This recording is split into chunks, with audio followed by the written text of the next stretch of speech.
Friends, మనం ఇలా పల్లి పట్టి చేసుకుందాం. మనం ఇలా ఒక కప్పు పల్లీలు, ఒక కప్పు బెల్లం, 1 టీ స్పూన్ నెయ్యి. ఫస్ట్ పల్లీలు వేయించుకుందాం.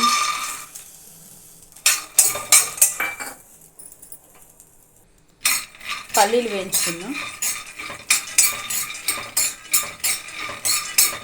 వేయించుకున్నాక మంచిగా పొట్టు తీయాలి. దూరగా వేగాయండి. పల్లి పొట్టు తీసుకున్నాం. వేయించుకున్నామండి, మంచి దూరగా వేయించుకున్నాం. ఇప్పుడు స్టవ్ కట్టేసి పల్లి పొట్టు తీసుకున్నాం. మంచిగా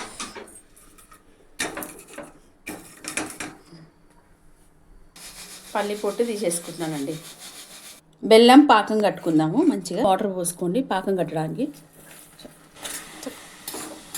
బెల్లం కరిగించుకోవాలి పాకం కట్టడానికి.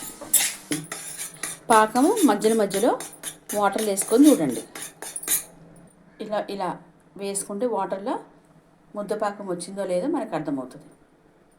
ఇంకా రాలేదు. 2 టీ స్పూన్ నెయ్యి టేస్టీ కోసం.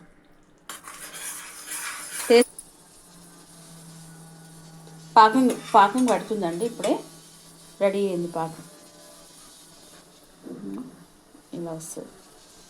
ఇట్లా ముద్దపాకం. దీన్ని ముదురుపాకం అంటారు, ముద్దపాకం అంటారు. ఈ ట్రే మొత్తం నెయ్యి వేసుకొని మంచిగా మొత్తం ఇట్లా అట్లా మొత్తం అనుకోవాలి. అట్లయితే పల్లి పట్టి ఈజీగా వచ్చేస్తుంది. ఇట్లా ట్రే మొత్తం మంచిగా నెయ్యి అప్లై చేసుకోవాలి. పల్లీలు ఇందులో వేసుకొని స్టవ్ బంద్ చేసుకోవాలి. కలుపుకొని మంచిగా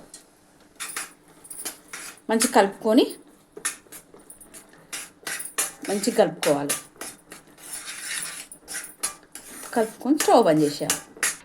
ఈ పాకు మొత్తం ఇందులో వేసేసుకోవాలి పల్లీలతో సహా. మంచిగా ట్రే అంతా వెడల్పు అనుకుందాం. మంచిగా పల్లి పట్టి మొత్తం ట్రే మొత్తం వెడల్పు. కొంచెం చల్లారాక పీసెస్ చేసుకుందాం. మన ఇష్టం వచ్చిన పీసెస్. ఇప్పుడు కట్ చేసుకోవాలి మంచిగా. ఇప్పుడు పీసెస్గా కట్ చేసుకోండి.